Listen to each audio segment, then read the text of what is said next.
We're here with Ben, who's the student director from UT Health Science Center in San Antonio. So, welcome, Ben. Thanks for joining us. Hello. Tell me, why'd you choose to be a PA? Well, I think probably for a lot of the same reasons that a lot of people decide to be a PA, kind of fluffy. I wanted to help people, do things like that. But I think, I don't know, more practically, I think my previous profession, I was studying marine biology. I worked as a coastal biologist. There was it was really good. It was good for a long time, but eventually I felt like it was hard to kind of grasp how much I was actually achieving. It was it wasn't very tangible. So I started looking around for something that was a little bit more, you could put your hands around at the end, like we talked about earlier. Yeah. When I worked as an MA, I could tell at the end of the day what I did. It was pretty simple work, but it was gratifying because at the end of the day, I know what I did made some sort of difference in somebody's life. So, initially that's what set me out thinking about doing something different than what I had done previously. My dad works in medicine. He's a doctor. I've got other people that work in healthcare in my family. My wife is a nurse, and she used to come home and tell me all these amazing stories when she worked at the hospital. And I would have basically nothing to tell her about my day, which. So I wasn't very happy, and I started looking around at some different options, and I found out I didn't really know what PAs were.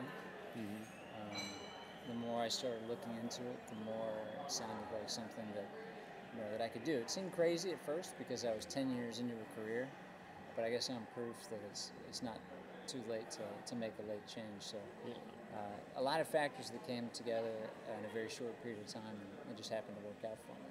Cool. So. And that's the short of it. I've been super happy with it so far. Yeah. And I'm into going into my fourth rotation this Monday, and everything that I've done in school so far and seen on rotations has made me think that I've made the right choice. So when you were applying and interviewing, kind of tell me about that process. Well, for me, it was really fast. I decided in April that I wasn't going to go through. I was thinking about applying to go back to school again in the natural sciences, what I had done before. And I decided about April that wasn't what I wanted to do. And I'd been thinking about PA school for a while and talking to folks about it. And I just decided one day, I need to do it if I'm going to do it. So it was pretty fast-paced for me. I didn't have any medical experience, and I figured that was something that was going to hamstring me in the application process if I didn't have any. So the fastest thing I could do to get experience was to be a certified nurse aide. So it was a 2-week private school. I got into a class the next week. I was certified about 3 weeks later, and I had a connection at a hospital in San Antonio where I do live, and I got a job pretty quickly. I started working. So I was able, before the application I submitted, I was able to get about 3 or 4 months of direct healthcare experience, direct patient care experience. So because I studied biology before, I didn't really have a whole lot of prerequisites that I was lacking. Cool. So I had a few anatomy and physiology. I had to do that. I had to do microbiology, I think, and that was it.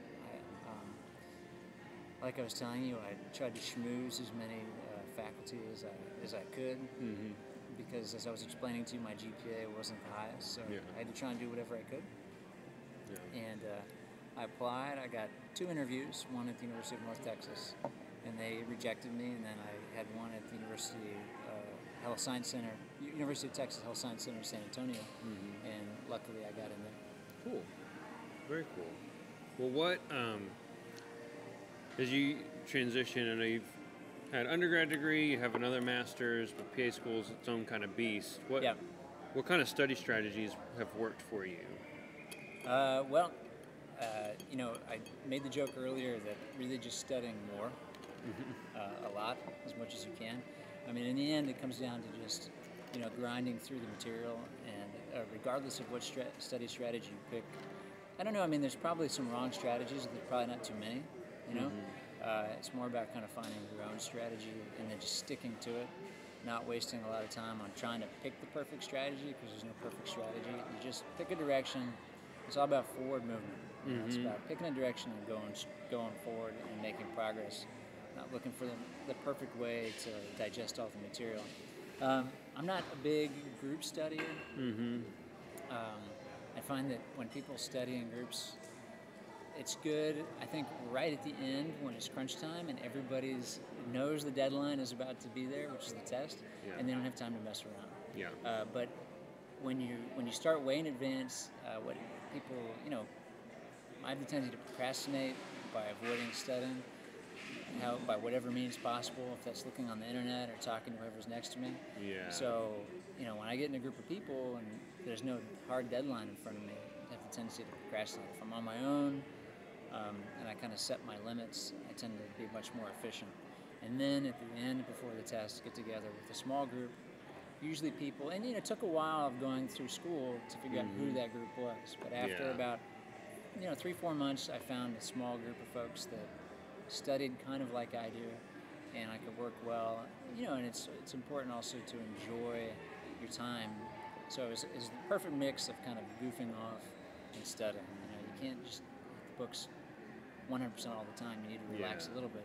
So it was a good mix of the two for me. Beyond that, I found it really helpful I just read. I tried to read everything. It's difficult because the course load is so heavy. You can't possibly, or I couldn't read everything that was assigned, but I tried to outline as much as I could. And I think the process of going through, trying to digest material and then put it into your own words, whether it's writing it out or speaking it out with somebody, that usually solidifies it for me, or at least as close to solidifying something as I can get. So that's the two things that come to mind. Cool. That I think I consciously went about trying to do. Now, one of the things that you had said earlier that I really liked was how, especially now, and this is different than when we were in school the first time, you can really waste a lot of time figuring out what the best study tool is and then not get any studying done. There's so many apps and different programs and ways to take notes and save notes, and that can really distract you from what's actually the material. Right, yeah, analysis by paralysis. Or paralysis by analysis, there you go. Other way around. Yeah. But it's true. I think that's true in everything. So, you're never going to be, if you're looking to be completely certain about anything, it's like when I decided to be a PA, to apply to PA school, I was not 100% positive. I don't know that I'll ever be, I'm pretty close to 100%, but I don't know if I'll ever be 100%. But, I think the closest you can get is you get a majority of the way there, and you just have to pick a direction. If you're always waiting for the perfect study method or profession or whatever it is, it's rarely ever going to come along. Yeah. So now that you're in rotations and seeing both sides of school, what's been your favorite thing so far?